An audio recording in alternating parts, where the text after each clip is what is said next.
mendapatkan peran horor yang lari-lari kotor-kotoran tuh orang pasti akan kayak "Kok cantik aja sih," kayak aku kayak ya terus gimana.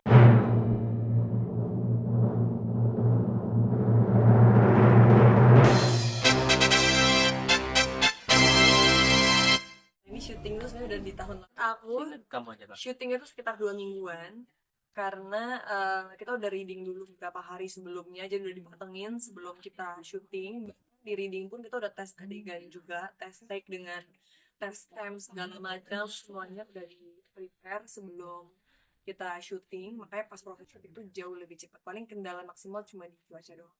Tadi aku bilang aku suka banget nonton film horor dari aku kecil. Aku suka banget film horor, thriller, misteri. Jadi saat dapet tantangan main film horor tuh aku ngerasa kayak aku mencoba pengalaman yang mungkin di dunia nyata nggak akan pernah aku alami, karena emang aku bukan tipikal yang sensitif dan nggak yang bisa melihat kayak gitu-gitu, dan aku juga nggak banyak bergaul dengan hal-hal yang berbau kasat mata. Tapi aku suka banget nonton itu dari kecil, karena waktu kita zaman-zaman masih aku masih kecil banget, mamaku tuh hobi nonton film horor dan aku selalu dibawa sama mama. Akhirnya dari yang takut sampai akhirnya enjoy, dan aku tuh ke bioskop cuma demi nonton film horor mostly. Makanya saat ditawarin film horor, aku bisa lebih excited milih film ini dibandingkan film drama. Mungkin takutnya karena yang tadi dibilang itu kan kayak nggak ada lampu, bener-bener udah gelap, dibangun dari tahun 1800-an ya kan, terus emang bentuknya agak-agak udah lapuk-lapuk, udah usang. Jadi ya makanya pas aku syuting ya berasa lah hawa-hawa kayak gelap, toiletnya hitam, agak jorok, jauh di pojok sana. Makanya membuat aku jadi agak-agak serem-serem juga ya. Apalagi kita sering syuting sampai malam.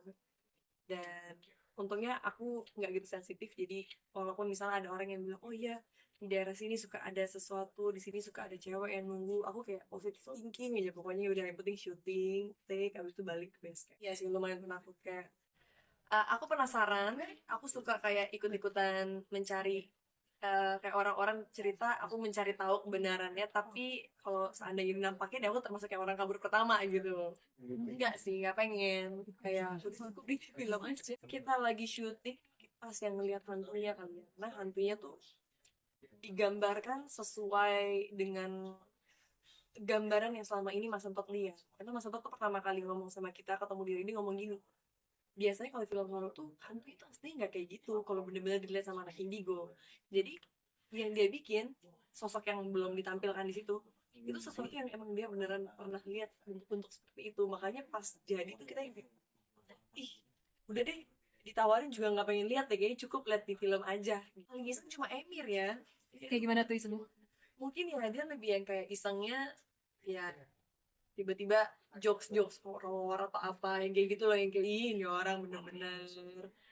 Dan selebihnya kita semua untungnya kayak kompak, yang kayak maksudnya yang cewek-cewek juga enggak, kita nggak mau ngomongin hal yang aneh-aneh saat syuting karena emang udah dikasih tahu dari awal kita masuk ke yang sekarang kata jadi cagar budaya ini, katanya jangan jorok, jangan ngomong hal-hal yang nggak bener, yang gimana yang nggak baik, karena banyak yang sering kesurupan. Oh, enggak sih, untungnya enggak. Karena nanti nonton aja, karena kan belum yang sampai melahirkan gimana. Ini kan kayak newly wedding kayak couple yang baru banget menikah.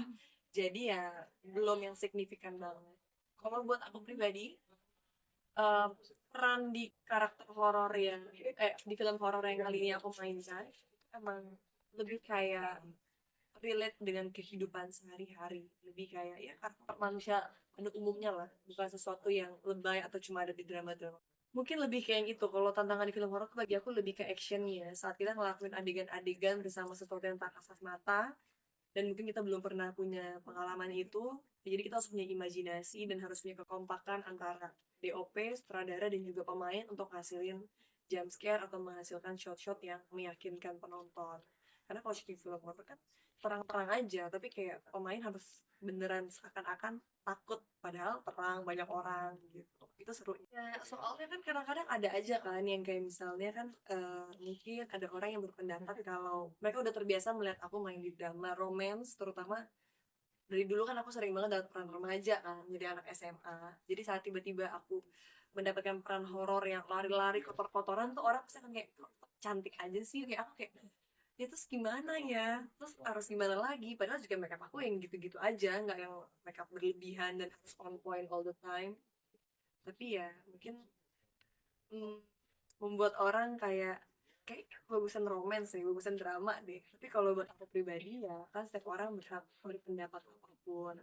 Cuma kalau kita sebagai aktris saat diberikan tawaran, kita cuma berusaha melakukan yang terbaik. Kalau masalah fisik itu kan pemberian Tuhan ya, nggak bisa diapa-apain lagi. Aku pernah kan lagi pemutaran trailer film horor aku yang sebelumnya, terus ada kayak salah satu dari jurnalis yang kayak ngomong, tapi yang gue bilang dari awal mereka kalau udah cantik aja ya. So kayak, terus gue harus gimana bang, muka gue emang begini ya kan, padahal itu udah yang kayak dipucet-pucetin, udah pakai keringat, udah acak-acakan, rambut nggak dicatok, nggak dikerin.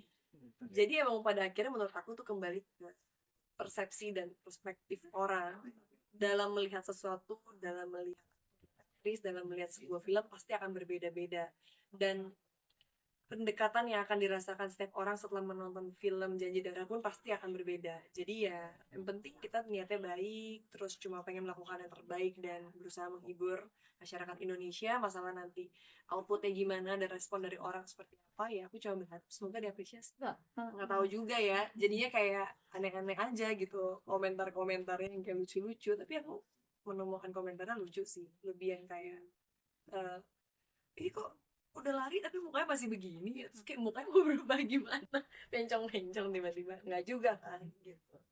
Kayak aku juga jadi pas aku syuting itu udah yang kayak soalnya kita jangan makeup terlalu tebel ya, pokoknya kita makeup soft-soft aja, oke siap diatur aja. Jadi udah kayak aku benar-benar memberikan kepercayaan sepenuhnya kepada orang makeup di lapangan untuk melakukan apa di wajah aku atau style aku dan baju aku. Sebelumnya nggak pernah ditawarin begitu sama produser ya. Mungkin aku selalu menghargai apapun keputusan dan juga apapun tawaran dari produser-produser Indonesia saat mereka memberikan tawaran ke aku, karena aku yakin itu udah berdasarkan pertimbangan dan diskusi mereka dan juga sutradara dan juga casting director. Jadi apapun yang mereka tawarkan, entah berupa skenario atau berupa karakter, dan menurut aku ceritanya oke, kerjasamanya bakal oke, pasti aku terima aja sih. Aku nggak yang terlalu kayak fisik tuh bukan kita yang ngatur ya, kayak emang begini aja gitu, mau diapain lagi.